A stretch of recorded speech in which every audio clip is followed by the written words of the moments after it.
ತಲತಲಾಂತರದಿಂದ ಬಂದ ಪುಣ್ಯಕೋಟಿಯ ಕತೆ. ಎಲ್ಲ ಮಕ್ಕಳು ಕೇಳಲೇಬೇಕಾದ ಕತೆ. ಇದು ಸತ್ಯದ ಕತೆ, ಪ್ರಾಮಾಣಿಕತೆಯ ಕತೆ. ಪುಣ್ಯಕೋಟಿಯಲ್ಲಿ ಬರುವ ಗೋವು ಸತ್ಯ ಮತ್ತು ಪ್ರಾಮಾಣಿಕತೆಯಿಂದ ದುರುಳ ವ್ಯಾಘ್ರನ ಮನಸ್ಸನ್ನು ಪರಿವರ್ತಿಸುವ ಕತೆ ಈ ಪುಣ್ಯಕೋಟಿಯ ಕತೆ. ಧರಣಿ ಮಂಡಲ ಮಧ್ಯದೊಳಗೆ ಮೆರೆಯುತ್ತಿಯ ಕರ್ನಾಟ ದೇಶದೊಳಿರುವ ಕಾಳಿಂಗನೆಂಬ ಗೊಲ್ಲನ ಪರಿಯ ನಾನೆಂದು ಪೇಳ್ವೆನು. ಉದಯ ಕಾಲದೊಳೆದ್ದು ಗೊಲ್ಲನು ನದಿಯ ಸ್ನಾನವ ಮಾಡಿಕೊಂಡು ಮುದದಿ ತಿಲಕವ ಹಣೆಯಲ್ಲಿಟ್ಟು ಚತುರಶಿಕೆಯನ್ನು ಹಾಕಿದ. ಎಳೆಯ ಮಾವಿನ ಮರದ ಕೆಳಗೆ ಕೊಳಲನೂದುತ್ತ ಗೊಲ್ಲಗೌಡನು ಬಳಸಿನಿಂದ ತುರುಗಳನ್ನು ಬಳಿಗೆ ಕರೆದನು ಹರುಷದಿ. ಗೊಲ್ಲ ಕರೆದ ಧ್ವನಿಯ ಕೇಳಿ ಎಲ್ಲ ಹಸುಗಳು ಬಂದು ನಿಂತು ಚೆಲ್ಲಿಸೂಸಿ ಹಾಲು ಕರೆಯಲು ಅಲ್ಲಿ ತುಂಬಿತು ಬಿಂದಿಗೆ. ಹಬ್ಬಿದ ಮಲೆ ಮಧ್ಯದೊಳಗೆ ಅದ್ಭುತನೆಂದೆಂಬ ವ್ಯಾಘ್ರನು ಅಬ್ಬರಿಸಿ ಹಸಿದು ಬೆಟ್ಟದ ಕಿಬ್ಬಿಯೊಳು ತಾನಿದ್ದನು.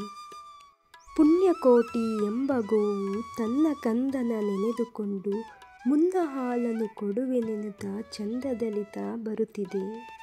ಸತ್ಯವೇ ಭಗವಂತನೆಂಬ ಪುಣ್ಯಕೋಟಿಯ ಕಥೆಯಿದು. ಇಂದೆನಗೆ ಆಹಾರ ಸಿಕ್ಕಿತು ಎಂದು ಬೇಗನೆ ದುಷ್ಟ ವ್ಯಾಘ್ರನು ಬಂದು ಬಳಸಿ ಅಡ್ಡಗಟ್ಟಿ ನಿಂದನ ಹುಲಿ ರಾಯನು. ಮೇಲೆ ಬಿದ್ದು ನಿನ್ನನೀಗಲೇ ಬೀಳ ಹೊಯ್ವೆನು ನಿನ್ನ ಹೊಟ್ಟೆಯ ಸೀಳಿ ಬಿಡುವೆನು ಎನ್ನುತ್ತ ಕೋಪದಿ ಕೂಳ ವ್ಯಾಘ್ರನು ಕೂಗಲು. ಅದಕ್ಕೆ ಗೋವು ಸತ್ಯ ಮತ್ತು ನಿಷ್ಠೆಯಿಂದ ಉತ್ತರ ನೀಡುತ್ತದೆ. ಒಂದು ಭಿನ್ನ ಆ ಹುಲಿಯ ಕೇಳು, ಕಂದನಿರುವನು ದೊಡ್ಡಿಯೊಳಗೆ, ಒಂದು ನಿಮಿಷದಿ ಮೊಲೆಯ ಕೊಟ್ಟು ಬಂದು ಸೇರುವೆ ನಿಲ್ಲಿಗೆ.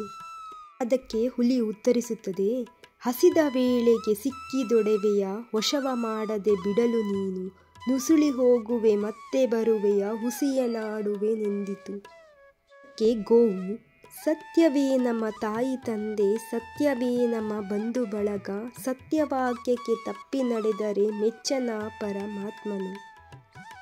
ಕೊಂದು ತಿನ್ನುವೆನೆಂಬ ಹುಲಿಗೆ ಚಂದದಿಂದ ಭಾಷೆಯಿತ್ತು, ಕಂದ ನಿನ್ನನು ನೋಡಿ ಹೋಗುವೆನೆಂದು ಬಂದೆನು ದೊಡ್ಡಿಗೆ. ಅಮ್ಮನನ್ನು ನೋಡಿದ ಕರು ಹೀಗೆ ಹೇಳುತ್ತದೆ, ಅಮ್ಮ ನೀನು ಸಾಯಲೇಕೆ, ನನ್ನ ತಬ್ಬಲಿ ಮಾಡಲೇಕೆ, ಸುಮ್ಮನಿಲ್ಲಿಯೇ ನಿಲ್ಲೆನುತ ಅಮ್ಮನಿಗೆ ಕರು ಹೇಳಲು. ಕೊಟ್ಟ ಭಾಷೆಗೆ ತಪ್ಪಲಾರೆನು, ಕೆಟ್ಟ ಯೋಚನೆ ಮಾಡಲಾರೆನು, ನಿಷ್ಠೆಯಿಂದಲೇ ಪೋಪೆನಲ್ಲಿಗೆ ಕಟ್ಟ ಕಡೆಗಿದು ಖಂಡಿತ.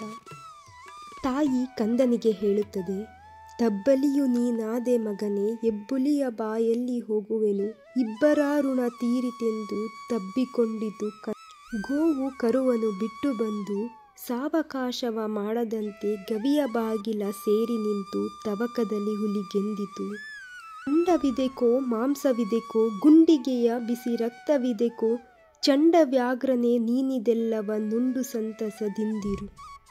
ಅದಕ್ಕೆ ಹುಲಿ ಹಸುವಿನ ಸತ್ಯ ಮತ್ತು ಪ್ರಾಮಾಣಿಕತೆಯನ್ನು ನೋಡಿ ಹೀಗೆ ಹೇಳುತ್ತದೆ, ಪುಣ್ಯಕೋಟಿಯ ಮಾತ ಕೇಳಿ ಕಣ್ಣ ನೀರನ್ನು ಸುರಿಸಿ ನೊಂದು ಕನ್ನೆ ಇವಳನ್ನು ಕೊಂದು ತಿಂದರೆ ಮೆಚ್ಚನ ಪರಮಾತ್ಮನು. ಎನ್ನ ಒಡೆ ಹುಟ್ಟಕ್ಕ ನೀನು, ನಿನ್ನ ಕೊಂದು ನಾನೇನ ಪಡೆವೆನು ಎನ್ನುತ್ತಾ ಹುಲಿ ಆರಿನೆಗೆದು ತನ್ನ ಪ್ರಾಣವ ಬಿಟ್ಟಿತು. ಸತ್ಯವೇ ಭಗವಂತನೆಂಬ ಪುಣ್ಯಕೋಟಿಯ ಕಥೆಯಿದು. ಈ ಕತೆ ನಿಮಗೆಲ್ಲ ಇಷ್ಟವಾದರೆ ನಮ್ಮ ಯೂಟ್ಯೂಬ್ ಚಾನಲನ್ನು ಸಬ್ಸ್ಕ್ರೈಬ್ ಮಾಡಿ ಹಾಗೂ ಲೈಕ್ ಮಾಡಿ. ಹೆಚ್ಚಿನ ಮಾರಲ್ ಸ್ಟೋರಿಗಳಿಗಾಗಿ ಹಾರ್ಟ್ ಅಂತ ಕಮೆಂಟ್ ಮಾಡಿ. Thank you for watching.